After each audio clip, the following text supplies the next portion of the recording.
Born with the gift of the gab. With MagMongoSlade. Shoot. He don't miss. Welcome to 3 Count Commentary. We're going to be talking about the TNA Final Resolution pay-per-view. And, oh my God, I'm struggling, bro. What a rough show this was. Positives, Tessa is in. Rhino is out. So apparently Rhino is leaving TNA, along with Josh Alexander, Speedball Bailey. Apparently Rhino is out of TNA. He put up on Facebook, "Tomorrow is my last day with TNA Wrestling. I am wrestling Ryan Nemeth. It will most likely be the last time ever I will wrestle in a TNA ring. If you can make it to center stage in Atlanta, come and be a part of this 5-year chapter of my life and our journey. Thank you for all the amazing wrestling fans for your support. I'm not done wrestling, but TNA and I have parted ways." I wanted to play my kazoo. I wanted to learn to play the ocarina, seeing that Rhino wasn't going to be on TNA anymore. My God, I hope he doesn't show back up in WWE. I really hope that he ends up in AEW. I don't want him in WWE, but something telling me that that's probably where he's going to end up. I don't want that. I don't want that. I do want this, though. I do want him to leave. I've been wanting Rhino to get out of there for so long. My God. It's just one of the many pegs that need to fall. But, so Rhino is out. Praise God. Tessa is in. We'll talk about Tessa Blanchard. My thoughts on Tessa Blanchard coming back in a different video, because that was recorded before she actually appeared in the pay-per-view. So, let's talk about the pay-per-view itself. We'll build up to it. Moose defeated Kushida in the first match for the X Division title. Moose is the X Division champion. I don't care about this match. Kushida is stale. I mean, he's super stale. He's been doing the same gimmick his entire career. And Moose sucks. He sucks. He's just boring. You know, he's not interesting. I'm not a huge Moose guy. I don't like his promos. I don't think he has charisma. I've said this stuff before. I'm not really a big Moose guy. The Rascals defeated Sami Callihan and PCO and Jake Something. Jake Something was supposed to have a partner, but the partner never appeared. It was Hammerstone, and apparently Hammerstone was not medically cleared or something like that. So Jake Something worked the match by himself. I wasn't really all that into the match because Sami Callihan and PCO was in it. And then I saw Jake Something powerbomb 60-something-year-old PCO, and he just no-sold it. And I was like, you know what, I'm done. We're done here. And then, of course, Jake Something got pinned by the Rascals, so there's that. Has fun with that. I don't understand why Jake Something continues to work in TNA. Does he have something on his jacket that, you know, keeps him out of other wrestling companies, preferably WWE? I mean, I don't want him in AEW. He just be doing jobs to Darby Allin. Anyway, match the third. Trent Seven versus Ace Austin. This is interesting, I suppose. Ace Austin, of course, is wrestling solo because Chris Bay has been injured. I like Ace Austin, but he's basically being given a Rey Mysterio-like push that his partner is hurt, so now he's being pushed as a solo act. I wish it didn't have to be this way, because again, I kind of like Ace Austin. I was a big fan of him during the pandemic, and that's crazy how long ago that was. That just says how long he's been here. I'm not really a big Trent Seven guy at all anyway. I did watch a lot of his stuff in NXT UK, but none of it really stuck with me. So, Ace Austin winning, that was fine. Match 4, Jordynne Grace and Rosemary has a non-finish because Tessa Blanchard attacked Jordynne Grace in the middle of the match. She showed up as a hooded figure, but it was pretty obvious from the beginning because of her Jay Leno chin that you could see poking out of the mask. It was pretty obvious at that point. So Jordynne Grace, she didn't want to work with Tessa Blanchard according to the internet, but she's going to get it anyway. You know what? Kudos to Jordynne Grace. She's leaving anyway. What difference does this make? You know, even if she doesn't want to do it, It's not like she's shackled to Tessa Blanchard until the end of time. It's just a short feud where they're probably going to go back and forth, have one match, and then call it a day. That's just kind of how I see it going to occur. So, and Jordan's just going to put her over on her way out. She's going to be onward and upward to WWE. It doesn't matter. But they were telling a story between Rosemary and Jordynne Grace anyway, with Rosemary haunting her, following them around and everything, as Jordynne Grace lost to pretty much everybody at one. Well, no, she really just kind of lost to Masha Slamovich and Tasha Steelz, but the Tasha Steelz loss was crazy. Anyway, Rosemary is pretty old, man. She's trying very hard, though. She's got in better shape than she has been for a while. I think she's been rejuvenated a little bit, but it's hard for me to really gain energy for Rosemary. But this is probably one of the better Rosemary matches I've seen, and it ended in a non-finish. They had a fatal 4-way for the number one contendership for the world title. Joe Hendry versus Mike Santana versus Josh Alexander versus Steve Maclin. So Josh Alexander is actually leaving TNA at some point, so I knew he wasn't going to win. Steve Maclin sucks. I mean, I tried giving him, the benefit of the doubt, but he's not very good. Mike Santana, I like Santana, but he's not really clicking as a main event guy right now, so I'm glad that Joe Hendry won the match. So Joe Hendry, despite the fact that he's probably on his way out too, he will be wrestling Nick Namath for the World Championship at the next pay-per-view event for TNA. They absolutely, positively, regardless of anything, he must win that match. Even if he's leaving the very next day, he absolutely, positively must win the title. Otherwise, it's pointless to do this. You have no idea how much interest and intrigue TNA lost when they pinned Joe Hendry in Detroit. They had such phenomenal energy going into Detroit, and then Joe Hendry lost, and it's been ever since. People saying that Joe Hendry was a meme wrestler. Oh, look at how quickly the meme is over. The trend is gone. Nobody cares about him anymore. He's not on NXT anymore. Yada, yada, yada. He killed his own push. The company don't believe in him. Blah, blah, blah, blah, blah. And all of that might have been true. I think he did get a little excited when he got over in NXT, and he was incredibly popular, and maybe he said some things he shouldn't have, and kind of led everybody to believe that he was going to leave TNA and that he wasn't fully committed. And that would make the company not put the belt on you, for being honest. But he should have won the belt back then.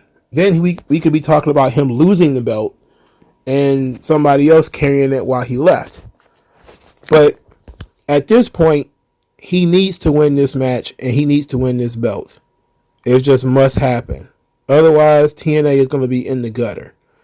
And I mean more than they already are. If they're looking to expand and run bigger venues, they got to make the sacrifices necessary to run the bigger venues. They're going to need to put the belt on a guy like Joe Hendry, who is proven to draw attention and draw crowds. That would be the reason why they would bring back Tessa Blanchard. That's the reason why you have to go with Joe Hendry as being, at least the main event of one of these pay-per-views that you're going to try to have in a big city. It's kind of foolish otherwise. He should have won the belt already, and we should be riding high. But you just got to make the decision to put the belt on Joe Hendry at Genesis. I don't know when it is, but he got to win the belt. Even if he's leaving like a week later, you got to put the belt on him. Masha Slamovich defeats Tasha Steelz, which was a Falls Count Anywhere match. There was a whole bunch of shenanigans with Santino taking Alicia Edwards out so she couldn't interfere. And Masha Slamovich just choked out Tasha Steelz on the ramp. This was interesting because they went through all the trouble of having Tasha Steelz defeat Jordynne Grace on TV in a pretty decent match. that ended up, I think she ended up busting Jordan Grace's lip, not her lip, but her nose or something like that. Tasha Steelz is a solid mid-card heel. I don't really take her seriously as a main villain. And they also microwaved it. Like, she went from barely being on the show to now being the number one contender, and they tried to make the match interesting by making it Falls Count Anywhere, but that didn't really happen. It was okay, but Masha deserves a better class of opponent. I'm really going to enjoy Masha Slamovich versus Tessa Blanchard when it actually happens eventually. Alright, match 7 was a tables match for the tag team titles, the Hardys versus the System being Eddie Edwards and Brian Myers. Again, one of the great injustices of TNA isn't that Tessa Blanchard is back. It's that Brian Myers and Eddie Edwards continue to get checks. I don't care if they're just two fat guys for the Hardys to put through tables, which is what happened. These guys should not be on TV. They shouldn't even be on your roster. The Hardys won because Jeff Hardy, he found the fountain of youth and jumped off a balcony. He recreated his Royal Rumble 2000 spot and Swanton bomb through the table. Therefore, the Hardys win. What more can I say about how terrible Eddie Edwards and Brian Myers are? There's just not much more I can say about it. The main event was absolutely laughable. People were making fun of it for 2 weeks now. AJ Francis, yes, Top Dollar, was wrestling Nick Namath in the main event for the world title. And of course, Top Dollar lost. Of course he lost. Top Dollar has been running around saying that he's the top heel in the business. He's such a heel, nobody supports his charity work.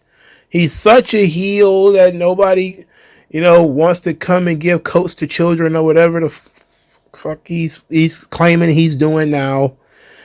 But he just doesn't realize that he's just unlikable. Like Top Dollar could literally give $100 bill to every stripper in the club, take every little kid to Disney World, and then he'll probably go out and talk about it and say something that will ruin everything. He's just an unlikable person. It works in pro wrestling because but people are not going to pay to see Top Dollar get beat up. So that's the difference. That's the issue. Nobody wants to pay to see you get beat up. So they gave Top Dollar a chance. I'm all for giving guys chances, but this was a TV match. This is, I guess if you have to create content for your digital network or whatever, having AJ Francis challenge for the title is fine, but I personally would not have done this for pay-per-view. I likely would have just left it as a TV main event. There wasn't much drama to be had because nobody believed that AJ Francis was going to win anyway. The show ends with AJ Francis and Casey Navarro, who is actually 100% more interesting than AJ Francis, despite the fact that he's like a full 6 feet shorter, or 6 inches shorter. But he's far more interesting than AJ Francis. Anyway, they jump Nick Namath. Nick Namath is saved by Joe Hendry, and Joe Hendry and Nick Namath is square up as the show goes off the air. So this show wasn't good. It just wasn't. I mean, it's the same problem again and again. If you listen to the last 5 or 6 TNA pay-per-view reviews I've done, it's all the same stuff. It's the people that they're pushing. It's a disaster, the people that they're pushing. AJ Francis was in the main event of this pay-per-view. That's how thin their roster is. That's how, absolutely jaundiced this roster is. Is that they still rely on Brian Myers and Moose and Frankie Kazarian, who is, wrestling on these shows. He was in the pre-show. I mean, they need new talent so bad. And the Tessa Blanchard thing is a good pickup. regardless of what people think about Tessa, she's very, very talented. Is it going to turn people off? I don't think so. I'm interested that Matt Riddle wasn't on this show. I don't actually know what happened because I did not see the previous episode of Impact, and I have not seen him on Impact. Maybe he just did that one shot and left, but he wasn't on this show, and I don't think they even mentioned him. But they need new blood.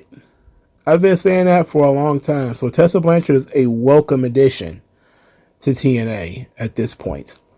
But I didn't care for this show. There's just no way that I'm going to be amped for a show that features long matches by Rosemary, Steve Macklin, Tasha Steelz, Moose, and Brian Myers. It's going to be very hard to get me. Like, you can have one of those and I'll overlook it. But when you got PCO and all these people who are goddamn dinosaurs who really don't add anything to your product, it's impossible to get excited for all of these people. It's just impossible for me. So I will close on this because I want people to realize that I actually did watch the show. Some fan slapped Eddie Edwards in the middle of his match, and Eddie Edwards slapped the fan back, which not only was he well within his rights to do, despite the fact that I don't like Eddie Edwards, I probably would have fallen asleep during his match. Don't assault the performers. I'm surprised he didn't snatch the guy over the barricade and stomp the shit out of him. The guy assaulted Eddie Edwards. That's top tier stupidity. And I don't understand where, I don't even remember where they were. Where was this show? Let's take a look. So it's in Atlanta. Okay. So some fat white dude in Atlanta, hopped up on the sauce, the moonshine, decided he was going to slap a wrestler. I mean, top tier stupid. And he's very lucky that all Eddie Edwards did was slap him back. At least I hope that wasn't a planned spot. Wrestling could be at work. But I'm going to assume that it wasn't a work. But Eddie should have just really stole on him, if we're being honest. He was just went to hit. Not quite often you get an opportunity to hit a belligerent fan. I think you should have made the most of it. Should have just closed fist, punched him in the face, and set him down. I think he should get a reward for only slapping the fan back and then having the fan removed. That kind of restraint, he should get a little bit of a bonus financially, along with his walking papers. Because I don't want to see Eddie Edwards. I don't care about him. He would have to fight the fan in a shoot fight in order for me to pay attention to it. But I missed it at the time because I have struggled to watch the thing. But I did see it on the replay, and then I went to social media and saw it. I was like, "Holy shit, I missed that." I'm not gonna lie. Once I tuned out of a match, I don't pay that close attention. But seeing that fan slap him was very weird. It was very weird. And he must have just thought that Eddie Edwards has gotten kind of pudgy. He looks like a bitch, so I'm going to go ahead and slap him. It's not a good idea. Anyway, let's get off of that. The show is in the toilet. It's just not a good product. The talent is too old. None of them are over. The guy who did get over, they beat him. And anybody who actually gets over in TNA, they leave. So now that Scott D'Amore is gone, a lot of the talent that he recruited is leaving with him. And a lot of the people that he believed in are leaving to either join his company or other companies. And so they're in a rebuilding stage in TNA. And they need to rebuild faster. And I think part of it needs to be a complete and total purge of anybody who's been there for 5 years or more, including some of the people that I like. It might be time to just revamp the company completely, especially if you want to run bigger buildings. It's time to start spending some money, and it's time to shake things up in a major way. And this is one of the things that Vince always had no problem doing, is shaking the company up. Hard reboot if he had to. And hell, that was part of the issue, is WWE had a couple of hard reboots, where it seemed like all the titles changed hands, or The top guys came out of nowhere, and it was time to go in a different direction. TNA needs to do that at this point in time. And they need to do it without losing a ton of money and, people leaving. Because the last time TNA had to reboot, it was because Anthem bought the company and Dixie was leaving. And so a bunch of people who were really loyal to Dixie were taken off, even though there weren't that many. And a bunch of people that Anthem didn't really value took off. They need to do the same thing here. It's time. Scott D'Amore is gone. Let everybody who is loyal to Scott D'Amore leave and replenish your roster with all new talent and an all new creative team and trying something new and different for 2025. They absolutely need it. But I can only judge what they put in front of me. And what they put in front of me was basura. Like, share, subscribe. Talk to you guys later. No one does it better.